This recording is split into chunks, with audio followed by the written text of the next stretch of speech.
Bon alors Nicole, c'est la première pause. Tu avais doublé assez rapidement et là je vois qu'il te reste le stack de départ en fait. Ouais, j'ai commencé première main, je suis à tapis, pour ceux qui ont suivi, j'ai As-Dame sur 10 Dame-As avec 2 carreaux, ça double à la turn, ça part à tapis, mon adversaire me check résoline énorme, donc j'ai le full max, ça part As-As, donc j'y vais. Et il avait Roi-Valet avec 2 outs quand même pour faire la quinte flush, donc je me suis dit je vais peut-être sauter encore plus vite qu'Amsterdam, j'ai 2 cartes pour sauter à la première main.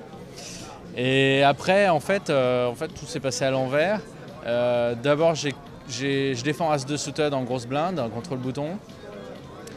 Et ça tombe As-2-8 avec 2 trèfles. J'essaie de le check raisé, mais il check derrière moi. Maintenant tombe le 9 de trèfle et il commence à trembler. Donc je pense qu'il a la quinte, qu'il a peut-être la flush, j'en sais rien, mais à ce moment-là, c'est... En fait, je mise et je m'aperçois qu'il tremble. Donc je mise mon As-2 pour protéger. Il tremble, il me paye juste. Donc là, je pense qu'il a la flush. Et à la river tombe un 2, donc je fais full. Donc là je remise 700 dans 900, il fait 2100. Là je dis merde, il a peut-être 9-9. Bon, enfin je bats toutes les flushs quand même. Donc je suis obligé de payer 1400 de plus. Et il avait à 9-9, donc j'ai perdu 2005 sur ce coup. Ensuite j'ai perdu 2005 sur un autre coup où j'ai floppé la flush. J'ai relancé dans beaucoup de limpers, j'ai relancé au bouton avec 2 et 5 de trèfle. Touché un maximum Il de tombe jeux, 3. quoi. Ah mais c'est incroyable, je me suis fait balader par les croupiers là, un truc de fou. Bon, je suis pas obligé de jouer 2 et 5 de trèfle, mais enfin dans la limite où c'est un jeu marginal pré-flop pour voler les blindes. Après le flop arrive. 3 trèfles, hauteur roi, roi-valet et une petite. Et je me fais check raisé. Je paye juste. Non, d'ailleurs, c'est pas ça, pardon, excuse-moi. Un mec attaque, je raise, il paye juste. Je comprenais pas pourquoi j'aurais juste collé. Et bon, bah là, je me dis dès que c'est pas un trèfle, pourvu que ce soit pas un trèfle, j'attaque. Tombe doublette du roi. Donc maintenant, j'espérais qu'il est brelan. Maintenant, brelan, ça fait full. Et il check. Je dis bon, bah, je prends une carte gratuite, check. Doublette du valet. Oh, oui. Donc maintenant, s'il avait ou un roi ou un valet, mais bon, je pense pas qu'il me check avec un valet. Et il recheck. Alors, je vois pas très bien pourquoi je blufferais parce que j'ai souvent gagné. Ceci étant dit, je vois pas ce qu'il peut avoir non plus. Parce qu'il m'aurait pas check raisé avec un valet. Le roi, il peut pas check raisé pour ensuite checker 2 fois sur la doublette. Flush supérieur. Surtout maintenant qu'il la full. Donc peut-être la flush supérieure qui passera maintenant. Peut-être un l'as de trèfle tout seul qui passera maintenant mais que je bats de toute façon. Enfin peu importe, ça sert à rien de bluffer. À part full, je bats tout. Donc je check et en fait il avait 8 et 6 de trèfle. Wow. Donc j'ai évité l'accident parce qu'on a tous les deux floppé la flush. Mais j'ai encore perdu 2005 sur ce coup. Donc là je suis passé à 15 000.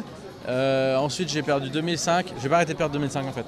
J'ai perdu 2005 sur un board 9-7-7 contre Roland de Wolf.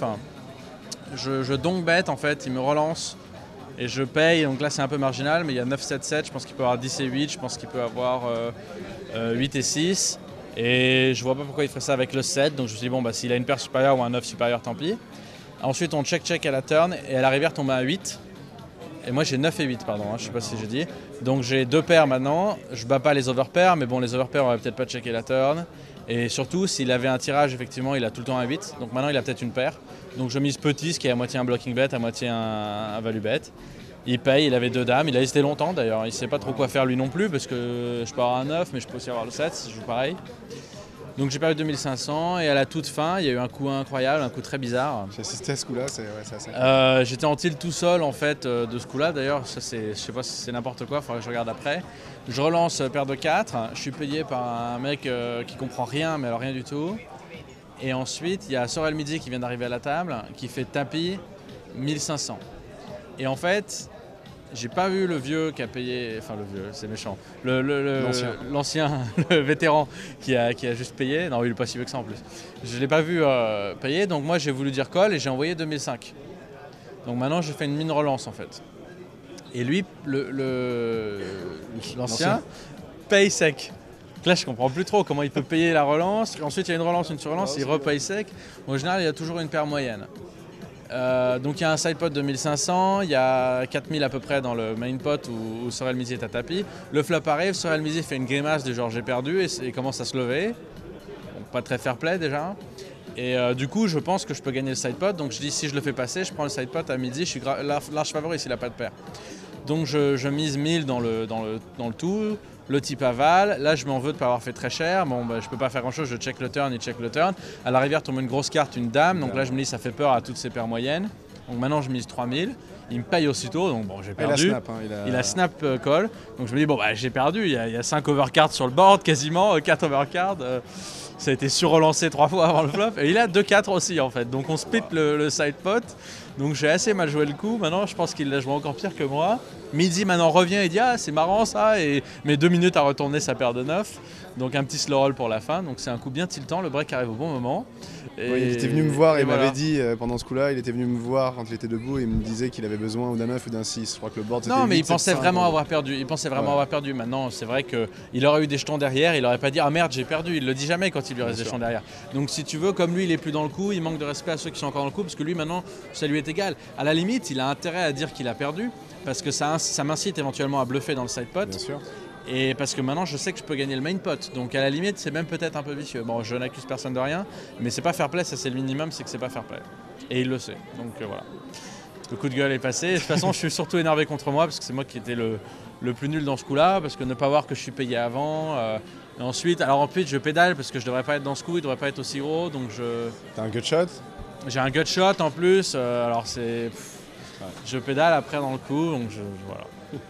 C'est un coup à l'envers. Bon, enfin, résultat des courses, j'ai pas grand chose à me reprocher quand même, mis à part le dernier coup. Et peut-être le 9 contre midi, j'aurais pu avoir 15 000, je suis à 10 000. Bon, pas beaucoup de regrets, mais j'ai gâché le joker. Enfin, le joker est arrivé au tout début et il est reparti aussi vite. Et bon, j'ai 10 000. Voilà. Ouais. Ta table va être une des premières à casser, une des prochaines à casser? Ouais, ma table aurait pu casser il y a 10 minutes parce que j'avais un pari avec Roland de Wolf qu'elle allait caser. J'avais jusqu'à 13 pour qu'elle casse. Et donc juste avant, 10 minutes avant le break, et le break est arrivé sans qu'elle casse. Je crois qu'il manque un joueur pour qu'elle casse. Donc je me suis pris un autre bad beat ici, mais bon, celui-là il est moins cher. Ok. Voilà, on se détend comme on peut. A tout à l'heure, Nico. À tout à l'heure, ciao.